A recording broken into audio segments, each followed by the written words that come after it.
brave sheriff waited for his mail-order bride. Her pregnant sister walked off the train instead. The letter said Tuesday.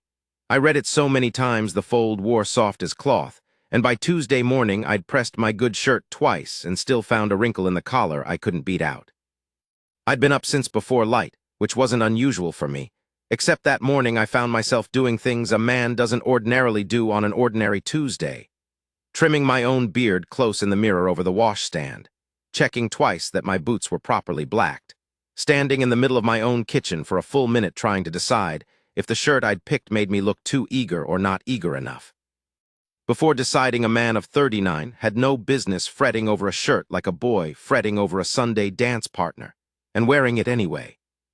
I rode into town early, tied my horse at the rail outside the jail, did my morning rounds quicker than usual, checked the lock on the Hendricks place, said good morning to Mrs. Halloran setting out her bread, nodded to Dutch already at work in the livery, and every single person I passed seemed to know exactly why my step had a different weight to it that day. Coldwater's a small enough town that a man can't so much as change his socks without somebody noticing and commenting on it by noon. By the time I cut the asters from the roadside, the Mercantile's hothouse flowers had all gone to some rancher's daughter's wedding the week prior, and I wasn't about to show up empty-handed. My hands were near enough shaking that I nicked myself twice on the stems. I was 39 years old, standing on a train platform in Coldwater like a boy waiting on his first dance, holding a photograph of a woman named Ruth Anders I had never met, and a bouquet of prairie asters I'd cut myself because the Mercantile didn't stock anything finer. The 10:15 came in on time, which never happens, steam hissing white against a sky the color of a gun barrel. I watched every window. I had her face memorized, dark hair, a straight nose, a mouth that in the photograph looked like it was deciding whether to smile. I watched for that mouth. A woman came down the steps, holding her belly with both hands like she was afraid it might come loose. She was young, younger than the photograph, or maybe the photograph had lied the way photographs do, and pregnant enough that walking looked like work. Her dress was travel dirty at the hem. She had Ruth's dark hair. She had, God help me, Ruth's straight nose, but her mouth wasn't deciding anything. Her mouth was set hard, the way a person's gets when they've been holding it that way for miles. She looked at me looking at the platform behind her, still watching for the right woman to come down those steps. "You're Sheriff Cole," she said, not a question. "I am." I still had the asters in my hand, stupid as a schoolboy. "I'm waiting on Ruth Anders." "I know you are." She shifted her weight, one hand pressing low on her back. "I'm her sister, Josephine. Ruth sent me instead." I want to tell you I said something decent in that moment. I didn't. I stood there with a bouquet of wildflowers wilting in the heat and my mouth open like a man who'd been struck. "She's not coming," Josephine said when I didn't manage words. "She married the doctor in her town 3 weeks back, said to tell you she was sorry and that she hoped you'd understand, and that I needed someplace to go worse than she needed a husband she'd never laid eyes on." She looked down at her belly, then back up at me, chin lifting like she dared me to say something about it. "I don't expect you to want me. I told her not to send me. But here I am, and the fare's spent, and I don't have anywhere else." Behind her the train's whistle screamed, and the platform crowd moved around us like water around a stone. Nobody stared. In a town like Coldwater, everybody's business was everybody's business inside a day, and I understood that inside a day the whole town would know the sheriff's mail-order bride sent her pregnant sister in her place. I looked at the asters in my hand.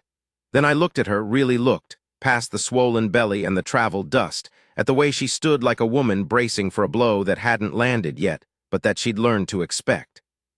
"You eaten today?" I asked. That wasn't the question she was braced for. I watched it land wrong, watched her flinch like I'd hit her instead of fed her.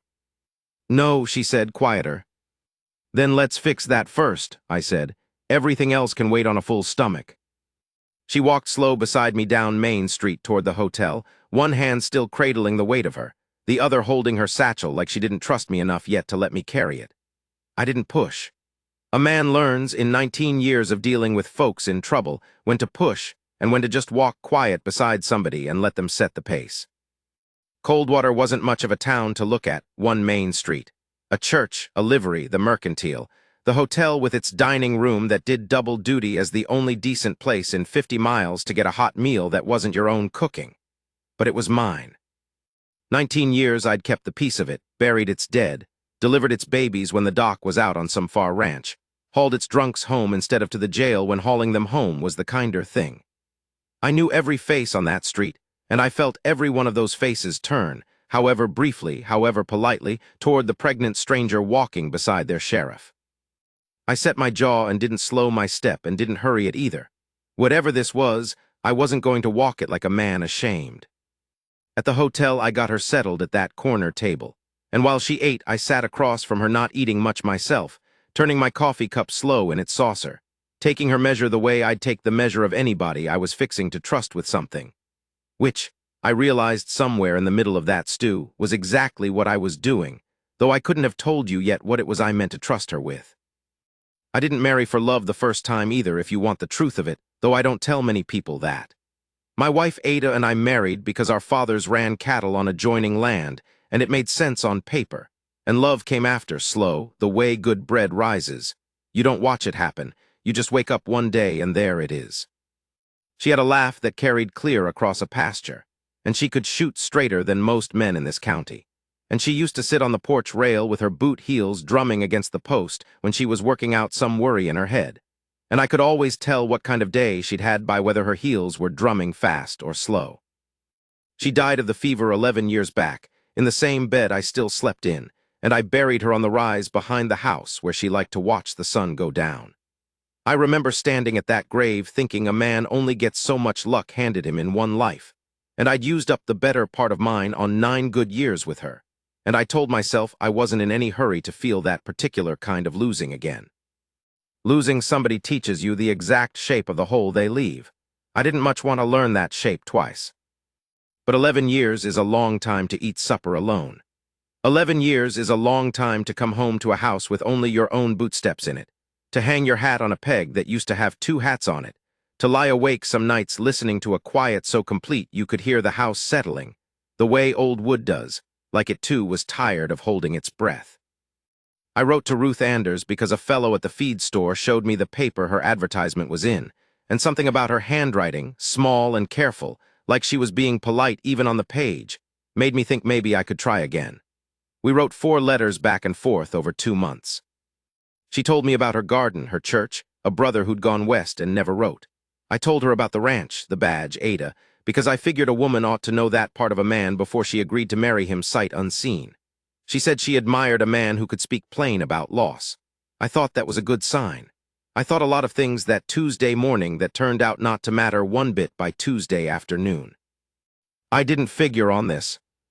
I sat Josephine down at the corner table in the hotel dining room, the one by the window where the light was decent, and I ordered her the beef stew and coffee and a slice of the dried apple pie Mrs. Halloran made, because a woman in her condition ought to have something sweet.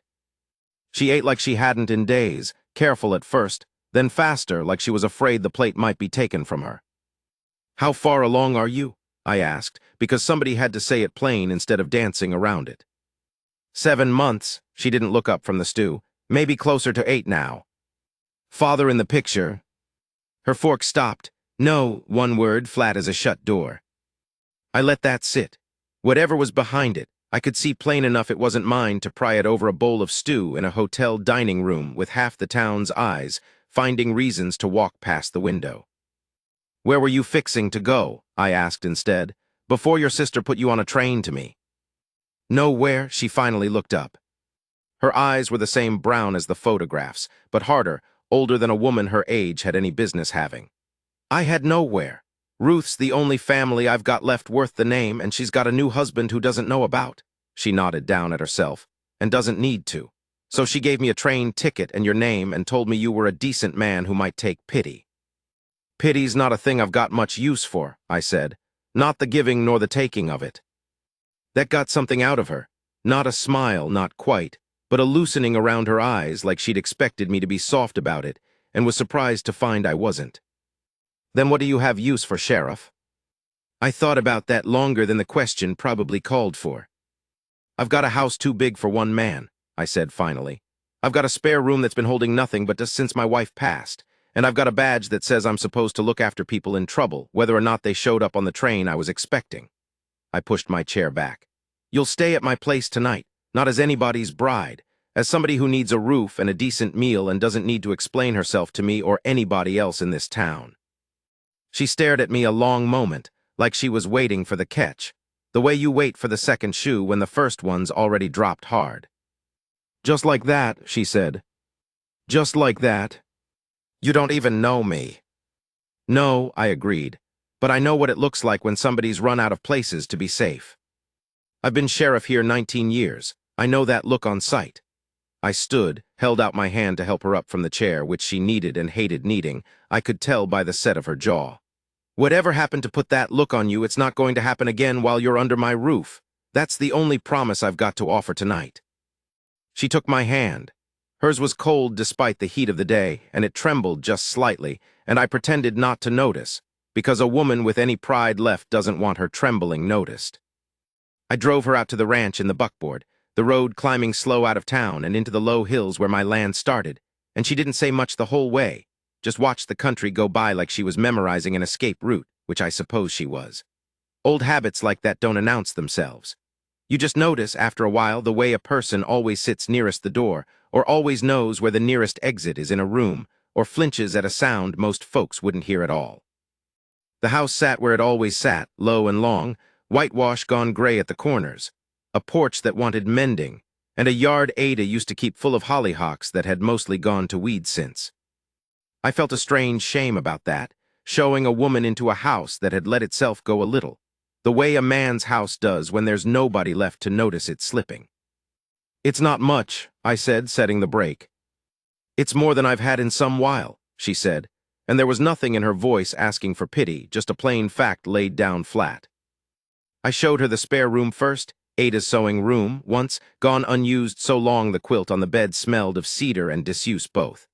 I'd aired it out that morning, best I could on short notice, put fresh linens on, set a jug of water and a basin on the stand. It wasn't much of a welcome. It was what I had. "You'll bar the door if it eases you," I told her. "I sleep down the hall. You'll hear me if you need me, and I won't hear you unless you call out, so don't think twice about calling."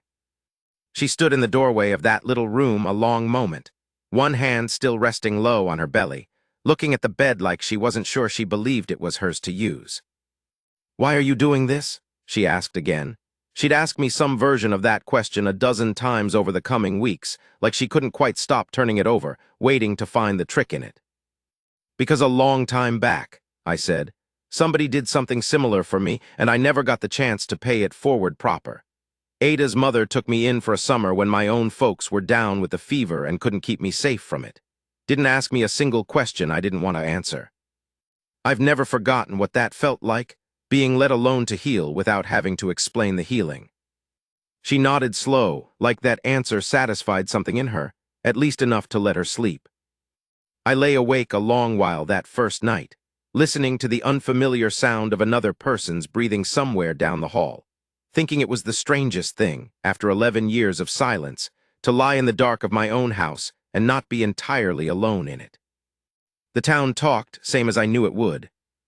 By Thursday, Ida Marsh at the Mercantile was telling anyone who'd stand still long enough that the new sheriff's bride had arrived, already carrying another man's child. And wasn't that a fine how-do-you-do for a lawman who was meant to set the moral tone of the county? By Friday, the story had grown a father for the baby. Some said an outlaw, some said a married man, some said worse. None of it true. All of it repeated like gospel over back fences and store counters. I heard most of it secondhand, the way a sheriff hears most things, filtered through whoever was brave enough or foolish enough to say it to my face. Old Dutch Wheeler, who ran the livery and had known my father, was the one who finally said it plain, leaning on my office doorframe with a look on his face like he was doing me a kindness. "Folks are saying you oughtn't keep her in your house, Cole.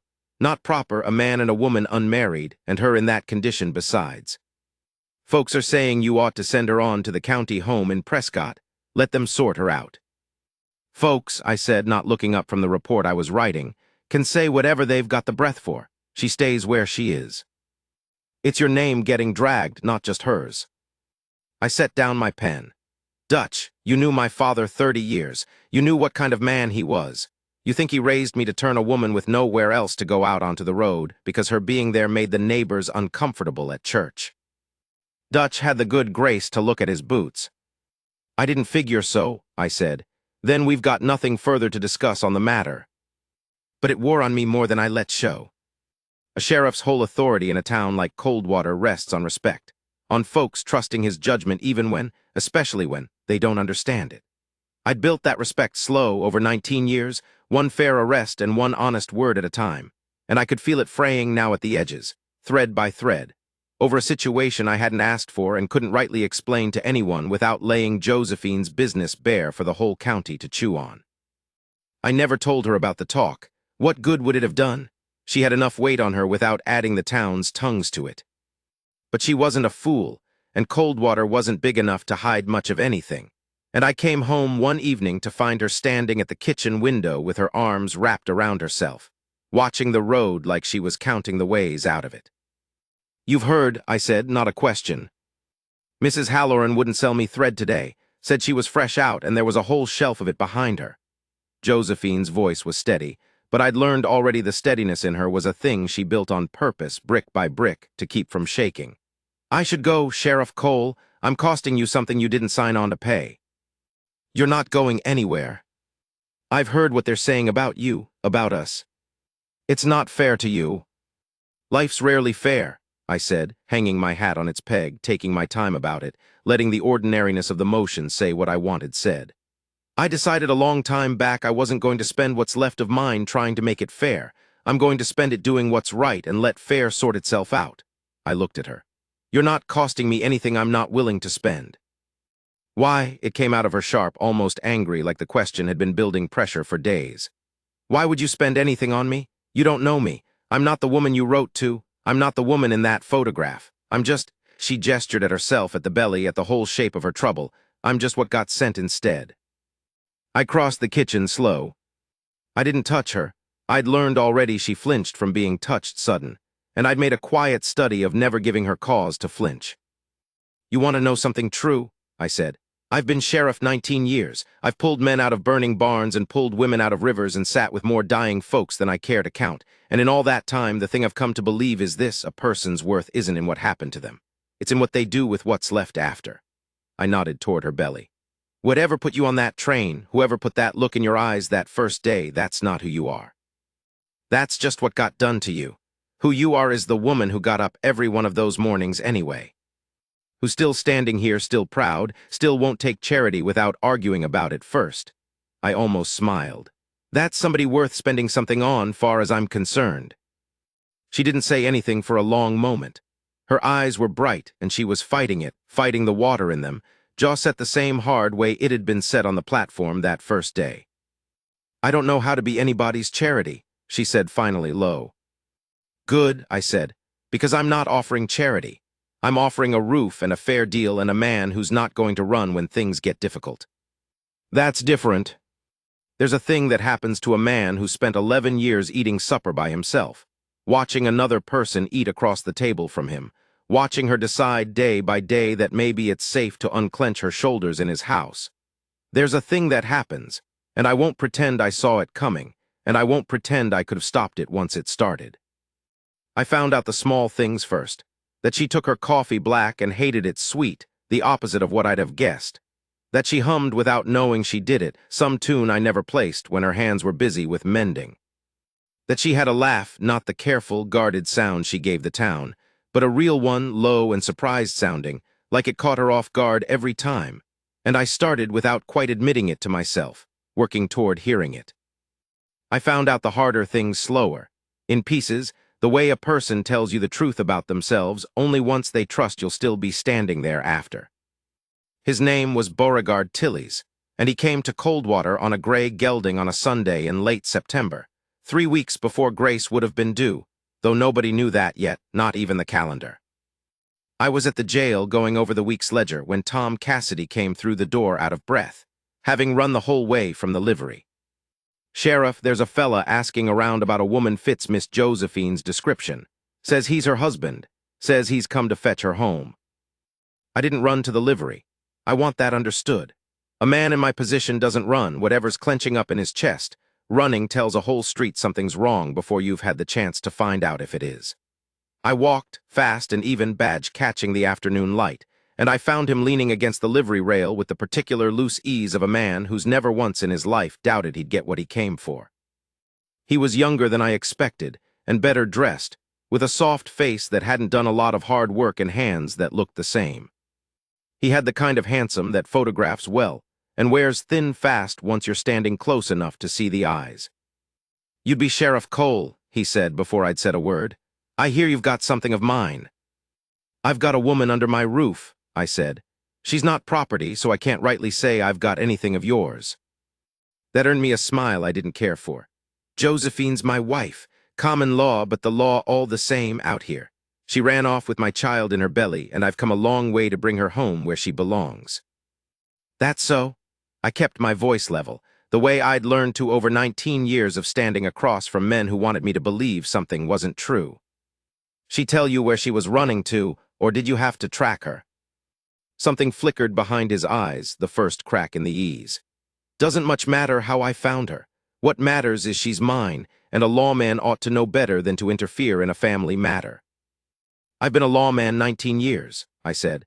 "I know exactly what a family matter looks like, and I know what it looks like when a woman runs 7 months pregnant with nothing but a satchel and a sister's address, choosing a train to a stranger over staying put with the man who put her that way."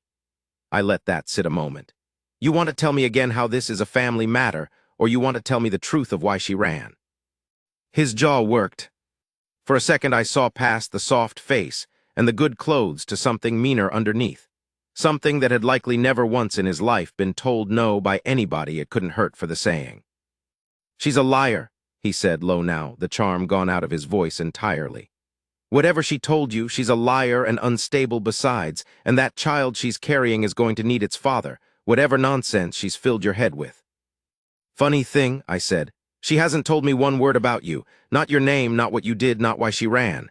She's kept that whole business locked up tight, which tells me plenty on its own because a liar generally can't help but talk." I stepped in closer, close enough that he had to look up a fraction to hold my eye. "But I don't need her to tell me. I've been sheriff long enough to read a man like you at 20 paces. So here's what's going to happen.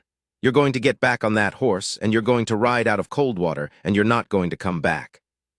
You've got no authority to keep a man from his own family. I've got every authority this county grants me, and I intend to use every ounce of it if you're still standing on this street come sundown." I let my hand rest easy near my belt. Not a threat exactly, just a fact laid plain between us. "And you should know I've already sent a wire to the marshal's office in the territory you rode in from. Funny thing about men who talk that smooth and dress that fine and still can't hold a job or a temper. They tend to have a history worth looking into. I expect I'll hear back inside the week." That landed. I watched it land, watched the blood go out of his face just slightly, watched him do the fast arithmetic of a man realizing the ground under him wasn't as solid as he'd believed. "This isn't finished," he said, but it came out thinner than he meant it to. "It is, though," I said. "It's finished the second you're out of my sight, and if you ever come within 100 miles of her again, you'll find out firsthand what 19 years of practice has taught me about dealing with men who think a woman's fear is the same thing as a woman's love." He rode out inside the hour. I watched him go from the jailhouse steps, watched the dust of him disappear over the rise, and I stood there a long while after, feeling something hard and cold settle into my chest that I recognized, after a moment, as rage, old, banked, controlled, but rage all the same. The kind a man carries careful because he's learned what happens when it gets loose. I never told Josephine he'd come. Not that day, not for weeks after.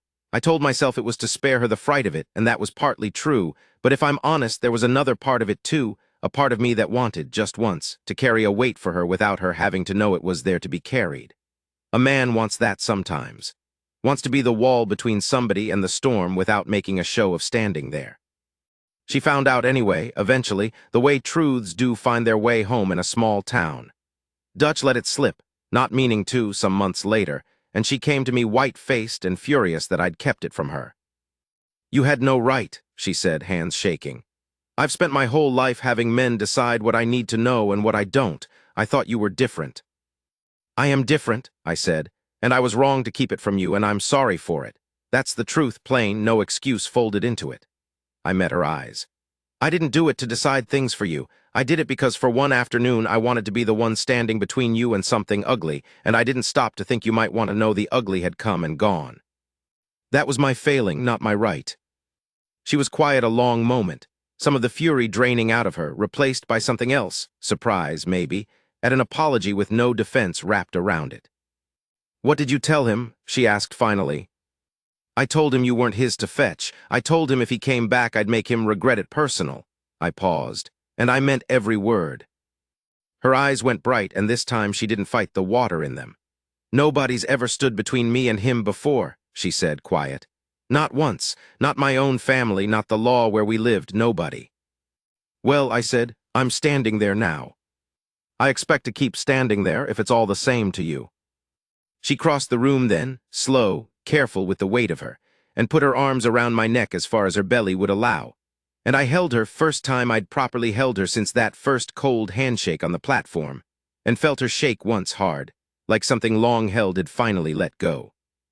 "Thank you," she said into my collar. "Wasn't nothing," I said, which was, again, a lie, but the kind a man's allowed to tell when the truth's too big to say plain in a kitchen on a Tuesday afternoon. October settled in slow and gold over the ranch, and something in the house settled with it. Josephine took to fixing up Ada's old garden, what was left of it, working the hollyhocks back from weed with her belly so big by then she had to kneel sideways to reach the soil. And I'd come home some evenings to find her out there in the last of the light, dirt on her hands, humming that tune she never seemed to know she was humming. We fell into a rhythm neither of us named out loud. She'd have coffee on when I came in from my rounds. I'd split kindling before supper so she wouldn't have to bend for it. She started sewing small things in the evenings, gowns, blankets, a cap no bigger than my palm, and I'd sit across from her at the table pretending to read the territorial paper while I watched her hands work, thinking I hadn't felt a house feel this much like a home in 11 years. We didn't talk about what we were building. Neither of us had the nerve for it yet, I think. She still half-braced for me to change my mind, and I still carried some old, grief-worn caution about wanting a thing too plainly before it was safe to want it. But it was there all the same, growing quiet in the space between us the way her belly grew, undeniable, day by day, whether either of us named it or not. One evening in late October, she caught me watching her over the newspaper and didn't look away. "You stare a good deal, Sheriff Cole," she said, not unkindly. "Man's allowed to look at what he's grateful for," I said, and immediately felt my ears go hot at having said it plain like that. She didn't tease me for it, which I was thankful for. She just held my eye a moment longer than was strictly comfortable, then went back to her sewing with the faintest curve at the corner of her mouth that I chose, that night, to believe was the start of something. The baby came early in November, on a night when the first hard frost had turned the yard to silver, and the wind came down off the ridge mean and cold. I'd sent for Doc Ray's the moment Josephine's pains started proper, but babies don't wait on doctors any more than trains wait on grieving sheriffs. And by the time Doc arrived, near 2 hours later, riding hard through weather no sane man rides in, I'd already done what needed doing. I'd delivered calves before, plenty of them, breech and otherwise, and I want you to know that knowledge did me no good at all in that room. None whatsoever, because a woman screaming in your kitchen is nothing like a heifer in a barn. And I have never in 19 years of lawing been so scared as I was crouched at the foot of that bed with Josephine's hand near crushing the bones of mine. "You're doing fine," I kept telling her, though I had no earthly idea if that was true. "You're doing just fine." "Don't you dare lie to me, Cole," she got out between one contraction and the next, sweat-soaked and furious with pain the way a person gets when the pain's been going on too long. "Don't you dare." "Then I won't," I said. "I don't know if you're doing fine. I know you're the strongest woman I ever met, and I know that baby's coming whether either of us is ready, and I know I'm not going anywhere. That's all the truth I've got to give you right now." She laughed, a broken, exhausted sound, and then the laugh turned into something else as the next pain took her, and I held on and told her to push, and somewhere in the wild middle of that night, with the wind screaming outside and the lamp guttering low, a daughter came into the world in my kitchen, in my hands, before Doc Ray's ever got his coat off. I have held a lot of things in 19 years of this work. I have held dying men and stolen gold, and the reins of horses running too fast to be safe. I never held anything like that child, red and furious and squalling, before I laid her on Josephine's chest and watched a woman who hadn't cried once through hours of pain finally break wide open with something that wasn't pain at all. "She's beautiful," Josephine said, wrecked and wondering, staring down at her daughter like she couldn't credit the thing was real. "Look at her, Cole, look at her." "I'm looking," I said, and my voice wasn't steady, and I didn't care that it wasn't. Doc Rays came in about then, took one look at the two of them, and had the decency to just nod and set about the business of making sure mother and child were sound, and left the moment between us alone as best he could in a small kitchen. Later, near dawn, with the baby fed and sleeping and Josephine drifting toward sleep herself, exhausted past speech, she caught my hand as I was pulling the quilt up over her shoulder. "Cole," she said, barely a whisper, "thank you for catching her for all of it." I didn't have a smart answer for that one. I sat there with my shirt soaked through and my hands still faintly shaking, looking at the two of them, and the only truth I had was too big to fit through my mouth at 4 in the morning. So I just pressed her hand between both of mine and let that stand in for the words I couldn't yet say. "It was something," she said, and her eyes were already closing, and I sat by that bed till full light came, watching the two of them breathe, feeling something settle into place in my chest that had been unsettled 11 long years. We named her Grace, because Josephine said the whole thing, the train, the sending, the platform, the roof I'd given without asking a single question that mattered. The whole thing had been Grace, plain and simple, whether either of us had earned it or not. The town came around slower than the baby did. It always does. There's folks who never fully came around, Ida Marsh chief among them, who to this day looks at me across the mercantile counter like she's still doing sums on my moral character and coming up short.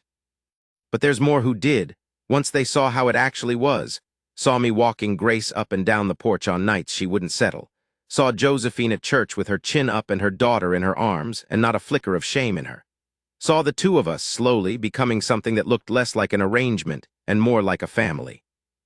Dutch Wheeler was the first to properly turn. He came by the jail one afternoon in the spring, found me at my desk, and stood there working his hat brim in his hands the way men do when they've got an apology stuck in their chest. "I was wrong, Cole," he said. "About the girl, about all of it. Watching you with that baby, a man doesn't fake that. And your father, God rest him, he'd have been proud of the way you handled the whole business. I ought to have trusted your judgment from the start. I'm sorry I didn't." "You're forgiven, Dutch," I said. "Wasn't an easy thing to see clear, and you saw it eventually. That's more than plenty manage." The turning wasn't all one direction, though. There was a Sunday in March, Grace not yet 4 months old, when I got called out to a dispute at the edge of town. Nothing serious. A boundary argument between two ranchers that had gotten loud, and came back to find Josephine standing in the mercantile doorway, spine straight as a fence post, facing down 3 of the town's more sharp-tongued wives who'd apparently cornered her at the counter. I heard the tail end of it walking up. Mrs. Prewitt, who fancied herself the keeper of Coldwater's moral ledger, was saying something about how a man in the sheriff's position ought to think of his reputation before taking in strays, and how folks were still talking, and wasn't it a shame for a man so respected to have thrown in with. "With what exactly?" Josephine's voice cut clean across the store, steady as a rifle report. "Say the word you're circling, Mrs. Prewitt. Don't make me guess at your meanness." The woman flushed and stammered something about not meaning offense. "You meant every bit of it," Josephine said. "But I'll tell you something true, since you seem so interested in my situation. Sheriff Cole didn't take in a stray. He took in a woman who'd run out of road, and he did it without once asking what she owed him for the kindness, which is more than I can say for half this town, who seem to think a woman's gratitude is a debt they're owed on demand." She shifted Grace higher on her hip. "He's the finest man I've ever known, and if that offends your sense of how this town's supposed to run, I expect you'll survive the offense." I stood in the doorway a moment before she saw me, struck near speechless, watching a woman who 6 months earlier had braced for every blow this town could throw stand there, and throw a few back of her own, unflinching with my daughter on her hip and my name in her mouth like something worth defending. She caught sight of me then, and had the grace to look faintly embarrassed at being overheard, though not one bit sorry for what she'd said. "Sheriff," she said, chin still up. "Ma'am," I said, and offered her my arm, and we walked out of that mercantile together while Mrs. Prewitt and her companion stood in stunned and reddening silence behind us. "You didn't have to do that," I told her once we were clear of the street. I know, she said. I wanted to. That was the moment, if I'm honest, when I stopped merely hoping and started believing that whatever this was between us, it wasn't charity flowing one direction anymore, from me to her. She had chosen, plainly, publicly, with no one making her do it, to stand and defend a man who'd once been a stranger on a train platform. A woman doesn't do that for an arrangement. She does that for something she's decided, on her own reckoning, is worth keeping. I proposed to Josephine properly in June, not because we needed the paper. Coldwater had long since stopped needing the paper to believe what it saw plain in front of it, but because I wanted her to have the asking, the real asking, the kind she hadn't gotten the first time around when her name was just a name on a letter I'd written to somebody else. I did it on the rise behind the house, the same rise where Ada was buried, because I wanted Josephine to know I wasn't hiding that part of my life from her, wasn't pretending it hadn't happened. I told her as much, standing there with the whole valley gold and green below us and Grace asleep in a basket at our feet. I loved my wife, I said. I'll always have loved her. That's not going away, and I won't pretend it is just to make this easier. But loving her once doesn't mean there's no room left. I've got plenty of room, Josephine. I've had plenty of room for a long while now, and I didn't know it was empty till you filled it. She was quiet a moment, looking at the grave, then at me, then down at our daughter sleeping in the basket, sun on her small, closed face. You're a strange man, Cole, she said finally. Most men wouldn't have looked twice at a woman who got off that train instead of the one they were promised. Most men are fools, I said. I got the better bargain, and I knew it inside a day. Took me longer to say it out loud, that's all. Say it now, then. So I did. I got down on one knee in front of my dead wife's grave and my living daughter's basket, and I asked Josephine Anders to marry me proper. Not out of pity, not out of duty. Not because a letter had gone astray and left us both standing in the wreckage of somebody else's plan, but because in the ruin of that wreckage I had found the steadiest, bravest woman I'd ever known, and I did not intend to spend one more year of my life without her.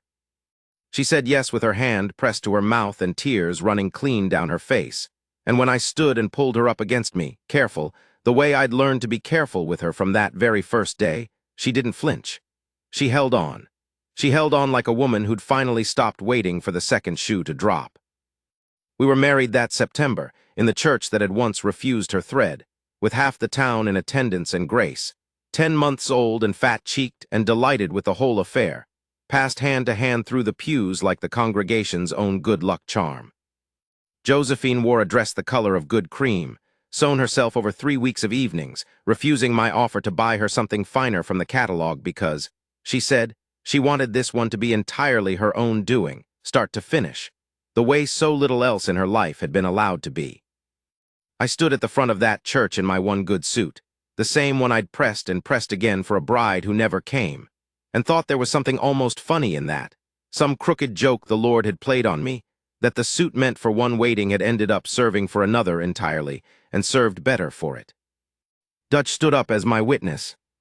Mrs. Halloran, who'd baked that first slice of dried apple pie without knowing what she was setting in motion, cried through the whole ceremony and later admitted she'd known, practically from that first dinner at the corner table, how the thing would end, though she'd never have said so out loud for fear of jinxing it. Even Ida Marsh came, sat stiff in a back pew and left before the reception, but she came, and in a town like Coldwater that counted for something. Ruth wrote a letter that arrived the week before, full of apology and relief in equal measure, saying she'd prayed nightly that her sister had landed someplace kind, and that she hoped, someday, when the shame of it had worn thinner, she might come see the family her carelessness had accidentally built. Josephine read that letter twice, folded it careful, and told me she thought she might write back come spring. Not everything mends fast. Some things mend slow, on their own clock, and a wise man learns not to hurry what isn't his to hurry. When the preacher asked if any man present had cause why we oughtn't be joined, the church went quiet enough to hear the wind outside, and I felt every eye in the place, and I understood in that silence something I hadn't quite let myself understand before, that the town wasn't just permitting this marriage. They were, in their own slow and grudging way, honoring it. A year back, most of them would have told you the sheriff's judgment had failed him bad, taking in a pregnant stranger off a train. Now they sat in pews watching him marry her, and not one voice rose to object, and the quiet itself felt like a kind of blessing the town hadn't meant to give but gave anyway. I said my vows looking at her face and not the preacher's book, because I'd written what I meant to say the night before and didn't need the reminding. I told her that I hadn't married her out of duty or pity, that I'd come to understand somewhere in the space of that first year that she was the strongest, steadiest, most stubbornly good person I'd ever had the fortune to share a roof with, and that whatever plan I'd had for my life before that Tuesday train, I couldn't now recall it clear enough to miss it. She cried through most of her own vows and had to stop twice to gather herself, and the second time she stopped she looked out at the church full of people who'd once whispered about her behind store counters and said, plain to all of them and to me both, "I want it known I chose this. Nobody arranged it for me. Nobody pitied me into it. I choose this man today with my whole will, because he's the first person in my life who ever let me be strong and safe at the same time, instead of making me pick one." There wasn't a dry eye left in that church by the time we were pronounced married, myself included, though I'd deny that to any man who asked. Beauregard Tilley's name came up once more, near 2 years on, in a wire from a marshal's office 3 territories east. Word that he'd been arrested for the same kind of trouble he'd brought to Josephine's door, done to some other woman who hadn't had a sheriff standing between her and the worst of him. I read that wire alone at my desk and felt no triumph in it, only a grim, quiet gratitude that whatever protection I'd managed to stand for Josephine, some other lawman somewhere might yet manage to stand for the woman who'd needed it after her.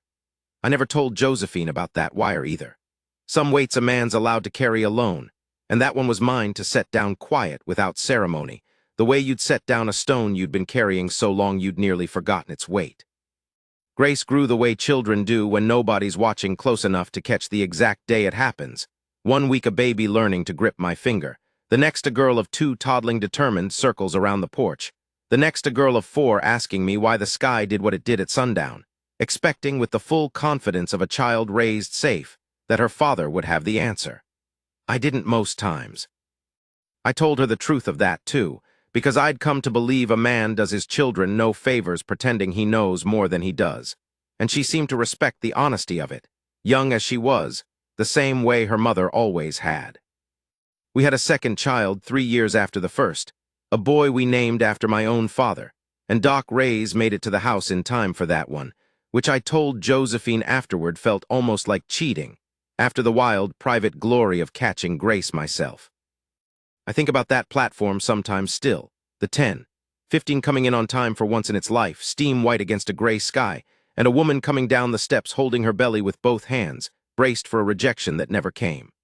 I think about the photograph I'd memorized of a face that wasn't hers, and how glad I am now that the woman in that photograph married her doctor and stayed exactly where she was, safe and settled in a life that was never meant to include me at all.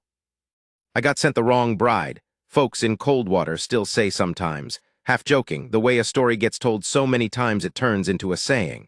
I never correct them anymore. I used to. Now I just let it stand because there's a truth folded up inside the joke that I've come to hold onto tight, turned over so many times in my mind it's gone smooth as a river stone. I didn't get sent the wrong bride at all. I got sent exactly the one I was supposed to have. I just didn't know her name yet. That first Tuesday, standing on the platform with a fistful of wildflowers and a photograph in my pocket that already, without my knowing it, had stopped mattering the moment she said mine. There's a particular kind of man, I've come to believe, who spends the back half of his life quietly certain his best chapters are behind him, that whatever good he was owed, he'd already collected, and what remained was just the slow, steady work of getting older, alone, respected maybe, but not needed, not chosen, not looked at the way a young man gets looked at before he's learned yet what looking like that costs. I was fixing to be that man. I'd made a kind of peace with it, the peace a man makes when he's stopped expecting more and calls the stopping wisdom. I was wrong about that, same as I was wrong about a great many things that Tuesday. It turns out a man's best chapters don't announce themselves on schedule. They come down train steps unannounced, 7 months along and bracing for a door to shut in their face. And if a man's got sense enough left to open that door instead, he finds out the story wasn't over at all. It was only waiting on him to stop assuming he already knew how it ended. Some evenings now, I stand on that same rise behind the house, Grace running through the grass ahead of me, chasing something only children can see, her little brother toddling determined in her wake, and Josephine beside me with her hand tucked into the crook of my arm, easy now, unhurried. A woman who long ago stopped bracing for blows that were never going to land. The valley goes gold the same way it did the day I asked her. The same way it did the day I buried Ada. The same gold that's watched this whole ranch through every grief and every mending it's known, indifferent and patient and beautiful regardless. I think a man can spend his whole life planning for one thing and be handed another entirely. And if he's got the sense God gave him, he'll recognize the better gift when it steps off the train, even dressed in circumstances he never asked for and never would have chosen on his own. I did eventually. It took me the better part of a day, if I'm honest, standing dumb on that platform with wildflowers wilting in my fist, but I got there. And I have thanked whatever grace arranged it every single day since, that I was slow enough, or lucky enough, or simply fool enough, to still be standing on that platform when she finally arrived, even if she came down those steps expecting nothing from me at all but a place to be safe, unwilling to hope for anything more than that. Having learned the hard way that hoping for more than safety was a luxury the world didn't often extend to a woman in her position. She got that safety. She got it plain and without conditions, the very first afternoon, over a bowl of stew in a hotel dining room with the whole town's eyes, finding reasons to walk past the window. And then, slow, without either one of us quite planning it or naming it while it was happening, she got a great deal more. And so, though I never once expected it, standing on that platform with the wrong photograph in my pocket, did I,